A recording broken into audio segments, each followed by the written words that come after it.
2. గురువు. 1.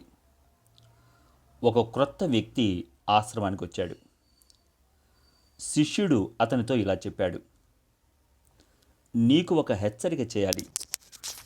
నీకు తగిన మనస్థితి ఉండకపోతే గురువుగారు చెప్పిన ఒక్క ముక్క కూడా అర్థం కాదు.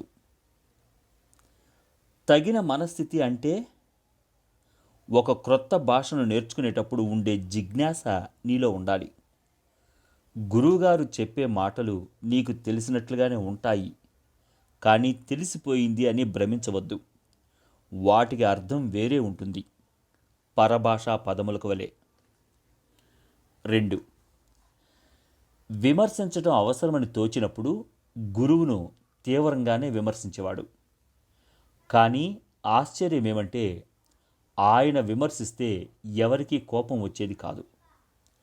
దీని గురించి అడిగితే ఆయన ఇలా చెప్పాడు: మనం ఎలా విమర్శిస్తున్నామనే దానిపై ఆధారపడి ఉంటుంది ఇది. మానవులు పుష్పముల వంటి వాళ్ళు. మృదువుగా వచ్చి పైన జారిపడే మంచు బిందువులను పూరేకులు ఆహ్వానిస్తాయి, స్వీకరిస్తాయి. జడివానకు ముడుచుకొని పోతాయి. 3. మీరింత ప్రశాంత చిత్తులై ఉండటంలో గల రహస్యం ఏమిటి అని అడిగితే గురువు ఇలా సమాధానం చెప్పాడు: అనివార్యమైన దానికి మనస్ఫూర్తిగా సహకరించటం. 4. గురువు దగ్గర ఆడంబరం ఏ కోశానా లేదు. స్వేచ్ఛగా నవ్వుతూ పేలుతూ ఉండేవాడు ఎప్పుడు సంభాషించినా. ఆధ్యాత్మికత అంటే గాంభీర్యంతో కూడి ఉండాలనుకునే వారికి ఇది చూసి ఆశ్చర్యంగా ఉండేది. ఆశ్రమానికి వచ్చిన ఒక వ్యక్తి అనేశాడు కూడా: మీ గురువు ఒక విదూషకుడు అని. శిష్యుడు చెప్పాడు: లేదు లేదు, నీవు అసలు విషయం గ్రహించలేదు. విదూషకుడు తనను చూసి నవ్వేలా చేస్తాడు. గురువు నిన్ను చూసి నీవు నవ్వుకునేలా చేస్తాడు. 5. గురువు పూజలు పునస్కారాలు చేసేవాడు కాదు. శిష్యులకు ఇది తప్పిదంగా తోచింది. పైకి ఏమీ అనలేకపోయేవారు. గురువుకు శిష్యుల మనస్సులలో ఏముందో తెలుసు. ఆయన చెబుతుండేవాడు: ఆరాధించేందుకు మీకు ఒక విషయం దొరికిందనుకోండి, అది ఒక్కటే చాలు. ప్రధానమైన అంశానికి అనగా ప్రేమ ద్వారాలను తెరిచే జ్ఞానానికి మిమ్మల్ని దూరం చేసేందుకు పవిత్రంగా. తాను చెప్పిన దానిని సమర్థించేందుకు గురువు ఉదహరించేవాడు. కృష్ణ కృష్ణ అని కీర్తిస్తూ తాము చేసే దుష్కార్యాలు ఏమిటో తెలియని వారిని గురించి చెప్పేవాడు. ఒకసారి ఆశ్రమానికి ఒక భక్తుడొచ్చాడు. గురువు అంటే అతనికి అత్యంత భక్తి శ్రద్ధలుండేవి. గురువు ఆ భక్తునికి ఒక అరటి పండిచ్చాడు. గురువిచ్చిన ఆ కానుక పట్ల అతనికి అపరిమితమైన ఆరాధనాభావం కలిగింది. దాన్ని ఏం చేయాలో తెలియక అలా ఉంచుకున్నాడు. ఆ మూర్ఖుణ్ణి దాన్ని తినమని చెప్పండి అన్నాడు గురువు. 6. ఆ మత ప్రచారకుడు ఒక గొప్ప వక్త. అతని ఉపన్యాసాలంటే జనులు చెవి కోసుకునేవారు. కానీ అతను తన మిత్రులతో అన్నాడు: నా అనర్ఘళోపన్యాసాలు ఈ గురువు పెదవుల నుండి వెలువడే నిరలంకృత వాక్యాల ముందు తీసికట్టే. గురువు సన్నిధిలో ఒక వారం గడిపిన తరువాత అతనికి అర్థమైంది అందుకు కారణమేమిటో. ఆయన మాటలలో మౌనం ఉన్నది. నా మాటలలో మనోవ్యాపారం ఉన్నది. 7. ఒక వ్యక్తి ఆశ్రమంలో చేరాడు. సరిగా 24 గంటలు కూడా కాలేదు. గురువు అతన్ని పిలిచి వెళ్ళిపోమన్నాడు. శిష్యుడికి ఆశ్చర్యం వేసింది.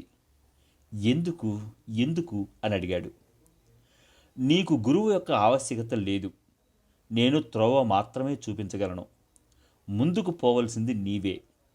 నేను నీటిని చూపించగలను. త్రాగవలసింది నీవే. నీ సమయం ఎందుకు ఇక్కడ వృధా చేయటం? నక్షత్రాలు లెక్కబెట్టుకుంటూ. నీకు దారి ఏమిటో తెలుసు. నడు, నీళ్లు నీ ముందే ఉన్నాయి, త్రాగు అని చెప్పాడు గురువు. 8. గురువేం చేస్తాడు అని ఒక శిష్యుడు మొగం గంభీరంగా పెట్టి అడిగాడు. నవ్వుకోవడం ఎలాగో నేర్పుతాడు అన్నాడు గురువు. 9. నీవు జీవితాన్ని చూసి హాయిగా నవ్వుకోగలిగితే ఈ ప్రపంచానికి నీవు చక్రవర్తివి అవుతావు, మరణించడానికి సిద్ధపడ్డ వ్యక్తిలాగా అన్నాడు గురువు మరోసారి. 10. గురువు మామూలుగా కనిపించేవాడు. ఎక్కువగా ఆధ్యాత్మిక విషయాలను గురించి కూడా మాట్లాడేవాడు కాదు. భోజనం, పని, శిష్యులతో హాస్య వినోదాలు, శిష్యులు మాట్లాడుకునే అనేక విషయాలపై తాను కూడా మాట్లాడడం, దేశ రాజకీయ పరిస్థితుల దగ్గర నుంచి బజారులో క్రొత్తగా చెప్పుకునే జోకుల దాకా అన్నీ. ఆగంతకుడు ఒకడు వచ్చి చూసి, భగవంతుడి గురించి కంటే బజారు విషయాలు ఎక్కువ మాట్లాడే ఈ వ్యక్తి మీకేం ఉపదేశిస్తాడు అన్నాడు. ఒక శిష్యుడు అతనికి జవాబు చెప్పాడు, ఉపదేశించేందుకు మార్గాలు అనేకం ఉన్నాయి, మాటలు మాత్రమే కాదు. 11.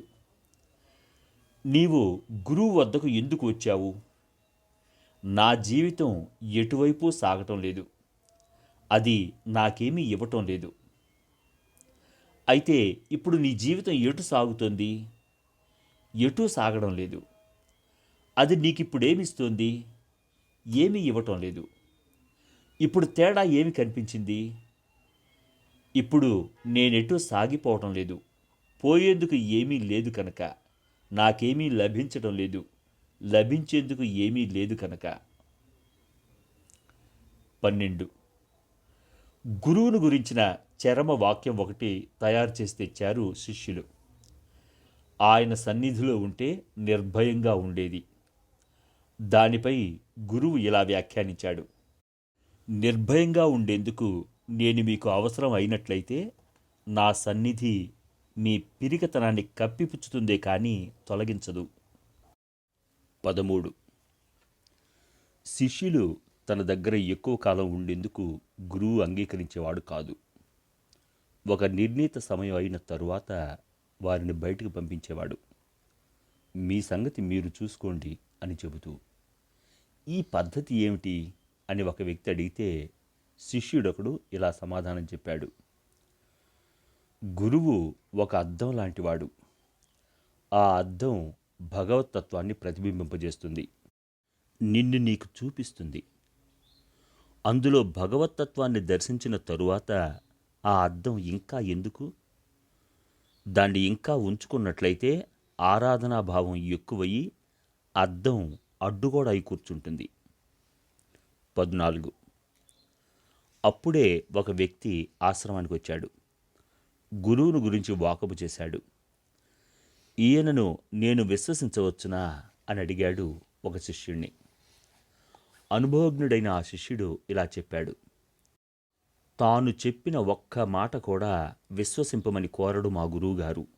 సందేహించు, ప్రశ్నించు, ప్రతిదాన్ని సవాలు చెయ్యి అని చెబుతాడు. కొన్నాళ్ళు ఆశ్రమంలో గడిపిన ఆ వ్యక్తి మరలా ఇలా అన్నాడు: నేను భయపడేది గురువు చెప్పే మాటలకు కాదు, ఆయన మాటలు వెలుగును ప్రసాదిస్తాయి.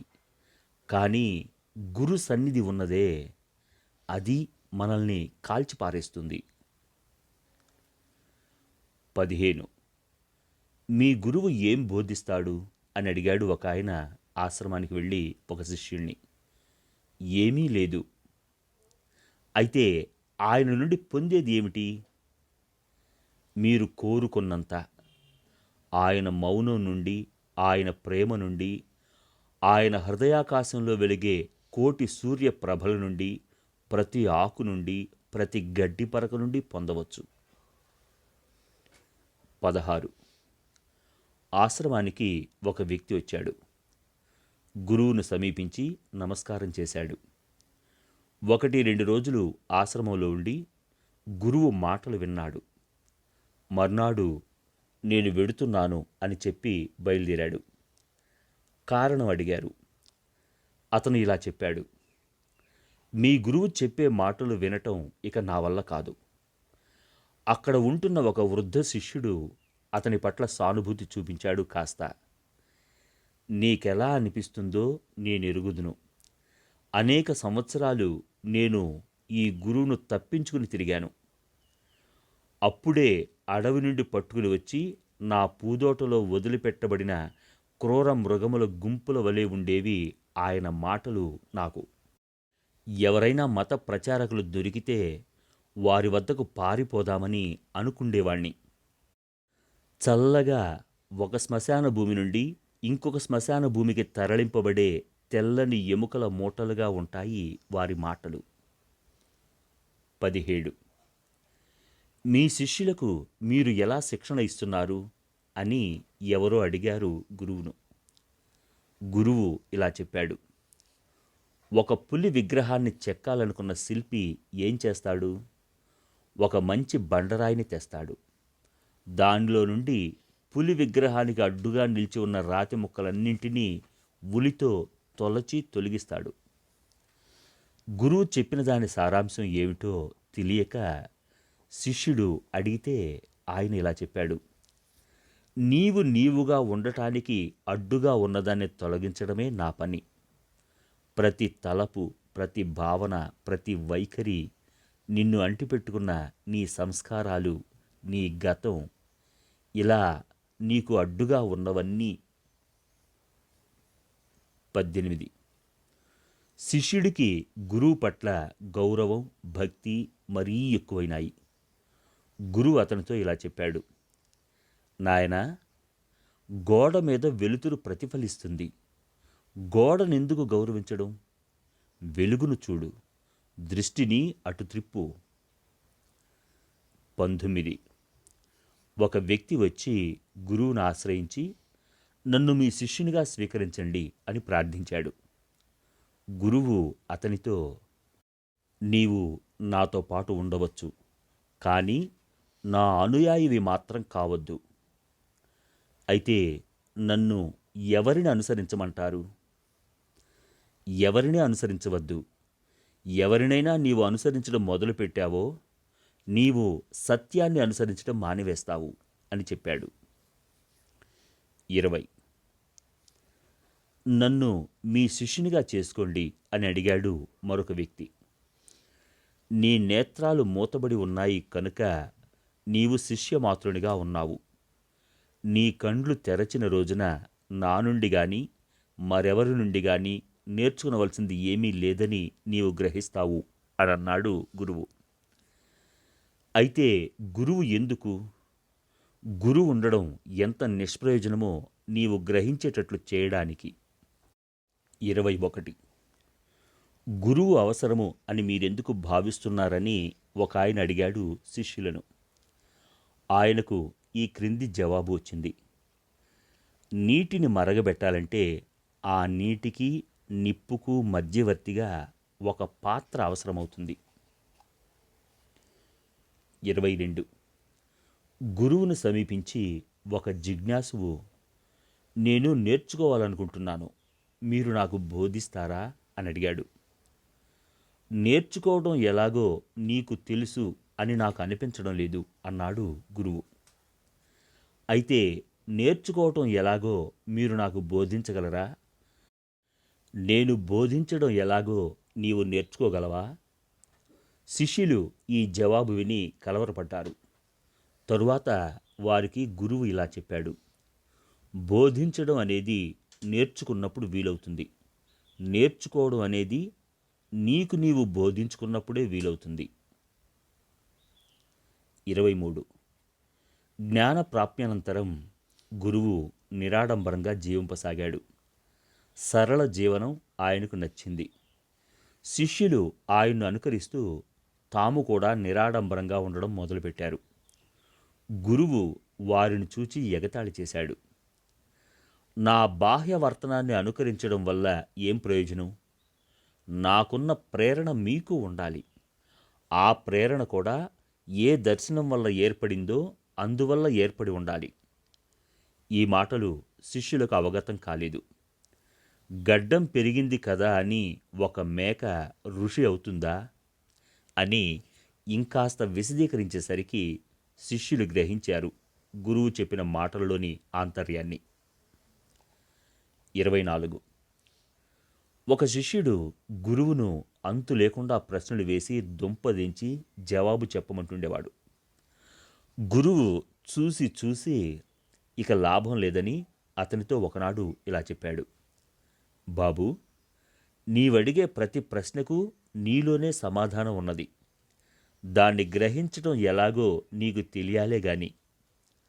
మరొక రోజున గురువు: ఆత్మరాజ్యంలో నీవు మరొకరి దీపకాంతితో ముందుకు అడుగు వేయలేవు. నీవు నా దీపాన్ని అరువు తీసుకుందామనుకుంటున్నావు. నీ దీపాన్ని నీవు కలిగుండేదెలాగో నేను బోధిస్తాను. 25. అత్యంత విధేయుడైన ఒక శిష్యునితో గురువు ఇలా అన్నాడు: నన్ను నీకు ప్రమాణంగా స్వీకరించావంటే నీకు నీవే అపకారం చేసుకుంటున్నావని అర్థం. నీకుగా నీవు విషయాలు చూడడానికి తిరస్కరిస్తున్నావు కాబట్టి. కొంచెంసేపు ఆగి గురువు మృదువుగా ఇంకో మాట కూడా చెప్పాడు: నీవు నాకు కూడా అపకారం చేస్తున్నావు. నన్నుగా చూసేందుకు తిరస్కరిస్తున్నావు కాబట్టి. 26. గురువుకు ఒకసారి బాగా జబ్బు చేసింది. కొన్నాళ్ళు ఆయన స్పృహ లేకుండా కూడా ఉన్నాడు. ఒక రోజున ఆయన కళ్ళు తెరిచి చూశాడు. తనకు ప్రియమైన శిష్యుడు అక్కడే కూర్చుని ఉన్నాడు.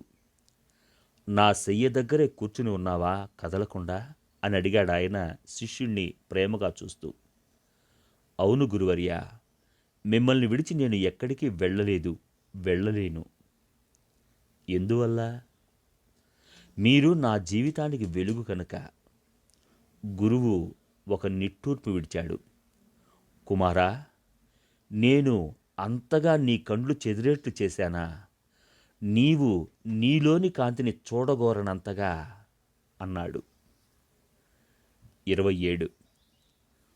గురువు వృద్ధుడైపోయినాడు. శరీరం శుష్కించిపోయింది. శిష్యులు మీరు మరణించేందుకు వీల్లేదు అని మొరపెట్టారు. నేను మిమ్మల్ని వదిలి వెళ్ళకపోతే మీరంతట మీరు ఎప్పటికి చూస్తారు అన్నాడు గురువు. మీరు మా ముందు ఉన్నప్పుడు మేము చూడలేకపోయింది ఏమిటి అని అడిగారు శిష్యులు. గురువు సమాధానం ఏమీ చెప్పలేదు. ఆయనకు అంతిమ క్షణాలు సమీపించాయి. అప్పుడు శిష్యులు అడిగారు: మీరు మమ్మల్ని వదిలి వెళ్ళిన తరువాత మేముగా చూడగలిగేది ఏమిటి? గురువు కండ్లలో ఒక మెరుపు మెరిసింది. ఇన్నాళ్ళు నేను చేస్తున్నది ఏమిటి? నది ఒడ్డున కూర్చుని నీళ్లు పైకి అందిస్తున్నాను. నేను నిష్క్రమించిన తరువాతనైనా నీటి వైపు మీ దృష్టి మరల్చుతారని విశ్వసిస్తున్నాను. 28. మీ గురువు ఏమి బోధిస్తుంటారు? ఏమీ లేదు. అయితే ఆయన ప్రసంగిస్తుంటారు కదా, ఎందుకు ఆ ప్రసంగాలు? ఆయన త్రోవ చూపిస్తారు, బోధించేది ఏమీ లేదు. ప్రశ్న అడిగిన వ్యక్తికి బోధపడలేదు. శిష్యుడు దానిని ఇలా వివరించాడు: గురువుగారు బోధించడం మొదలు పెడితే వారి బోధలను విశ్వాసాలుగా చేసివేస్తాము. గురువుగారికి మన విశ్వాసాలతో పనిలేదు. మనం ఏం చూస్తున్నామనేదే ఆయనకు ముఖ్యం. 29. తీర్థయాత్రలు చేస్తూ అనేక ఆశ్రమాలు, అనేక మంది మహాత్ములను సందర్శించి వచ్చిన ఒక వ్యక్తి ఆశ్రమంలోని ఒక శిష్యునితో ఇలా అన్నాడు: నేను చాలా దేశాలు తిరిగి వచ్చాను. మీ గురువుగారి ప్రసంగం వినాలనే ఆతురతతో వచ్చాను. కానీ ఆయన మాటలు మరీ మామూలు మాటలుగా ఉన్నాయి. శిష్యుడు ఇలా చెప్పాడు: మీరాయన మాటలు వినవద్దు. ఆయన ఇవ్వదలుచుకున్న సందేశాన్ని వినండి. అది చేయటం ఎలా? ఆయన చెప్పిన ఒక వాక్యాన్ని తీసుకోండి, దాన్ని బాగా విదల్చండి, అందులోని మాటలన్నీ రాలి పడిపోయే వరకు. ఇక మిగిలింది చాలు మీ హృదయంలో అగ్నిజ్వాలలు రేపటానికి. 30. గురువు పదే పదే చెబుతుండేవాడు: తనపై శిష్యులు మరీ ఎక్కువగా ఆధారపడి ఉండకూడదని, లేకపోతే తమ అంతఃస్రోతస్సును వారు సమీపించలేరని చెప్పేవాడు. తరచూ ఆయన ఒక మాట చెప్తుండేవాడు. 3 విషయాలున్నాయి. అవి మరీ దగ్గరగా ఉంటే అపకారం చేస్తాయి, మరీ దూరమైతే ఉపయోగించకుండా పోతాయి. నిప్పు, ప్రభుత్వము మరియు గురువు. 31. గురువులను వెతుక్కుంటూ వచ్చిన ఒక వ్యక్తి గురువును సమీపించి అడిగాడు, సద్గురువును గుర్తించటం ఎలా? గురువు ఇలా చెప్పాడు, సద్గురువు సాధన చేయవలసిన దానిని చెబుతాడు. మిథ్యా గురువు సిద్ధాంతాలు చెబుతాడు. సరైన సాధన ఏమిటో కానిదేమిటో ఎలా గుర్తించడం? ఒక రైతు చేసే వ్యవసాయంలో మంచి చెడ్డలు ఎలా గ్రహిస్తాడో అలాగే. 32. దైవాన్ని గురించి కానీ దైవ సంబంధమైన విషయాలను గురించి కానీ గురువు చేత మాట్లాడించడం అసంభవంగా ఉండేది. భగవంతుడిని గురించి మనం తెలుసుకోగలిగింది ఒకే ఒక విషయం, మనకు ఏమీ తెలియదు అని చెప్పేవాడు. ఒకనాడు తన దగ్గరకు వచ్చి ఉన్న ఒక శిష్యుని గురించి ఆయన చెప్పాడు. పాపం అతను ఆలోచించి ఆలోచించి ఎంతో ఆతురతతో నా వద్దకు వచ్చి చేరాడు శిష్యునిగా. నా వద్ద ఏదో నేర్చుకుందామని అతని ఉద్దేశ్యం. ఫలితంగా అతను ఏమీ నేర్చుకోలేదు. ప్రక్కన శిష్యులలో ఒకరికో ఇద్దరికో గురువు చెప్పిన మాట అర్థమైంది. గురువు బోధింపదలుచుకున్న విషయం నేర్చుకోగలిగింది కాదు, అది బోధింపగలిగేది కాదు. అందుచేత నిజానికి గురువు వద్ద నేర్చుకోగలిగింది ఏమీ ఉండదు. 33. గురువు యొక్క ప్రయోజనం ఏమిటి అని ఎవరో అడిగారు. ఒక శిష్యుడు ఇలా చెప్పాడు, నీకు ఇదివరకు తెలిసి ఉన్నదానినే బోధించేందుకు, నీవెప్పుడు చూసేదానినే నీకు చూపించేందుకు. ఆ అడిగిన వ్యక్తికి ఈ మాటలు గందరగోళంగా ఉన్నాయి. ఆ శిష్యుడు మరి కాస్త వివరించాడు. ఒక చిత్రకారుడు సూర్యాస్తమయాన్ని చూడటం నాకు నేర్పాడు. గురువు తన బోధల ద్వారా వర్తమాన క్షణంలోని సత్యాన్ని చూడడం నేర్పాడు. 34. సద్గురువు ఎవరో కానిదెవరో తెలుసుకునేది ఎలాగా అని అడిగిన వ్యక్తికి గురువు క్లుప్తంగా ఇలా చెప్పాడు. నీవు మోసగాడివి కాకపోతే నీవు మోసగింపబడవు. తన శిష్యులకు ఆయన తరువాత చెప్పాడు, సాధకులు తామే నిజాయితీపరులమని, గురువులలో మోసము ఉందేమో పరీక్షించి కనుక్కోవడమే తాము చేయవలసిన పని అని ఎందుకు భావిస్తారు? 35. ఒక ఆగంతకుడు ఆశ్రమానికి వచ్చాడు, ఎంతో ఆశించి. గురువు తనతో చెప్పిన ఏ విశేషమూ లేని చప్పచప్పని మాటలు విని నిరాశ చెందాడు. నేనిక్కడకు ఒక గురువును అన్వేషిస్తూ వచ్చాను. ఇతరుల కంటే భిన్నము కాని ఒక మానవ మాతృడిని నేనిక్కడ చూస్తున్నాను అని ఒక శిష్యునితో అన్నాడు.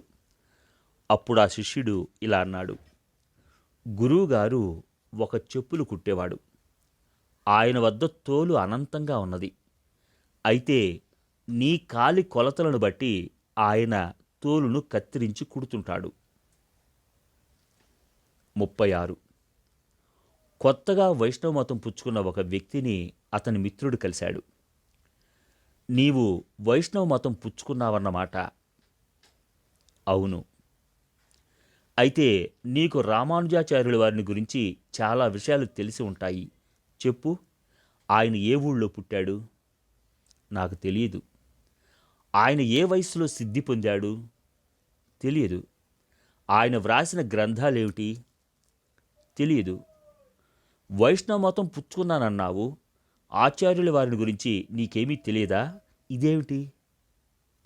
నీవు చెప్పేది నిజమే. ఆయనను గురించి నాకేమీ తెలియనందుకు సిగ్గుగానే ఉన్నది. కానీ నాకు ఒక విషయం మాత్రం తెలుసు. 3 ఏండ్ల క్రితం నేనొక త్రాగుబోతును.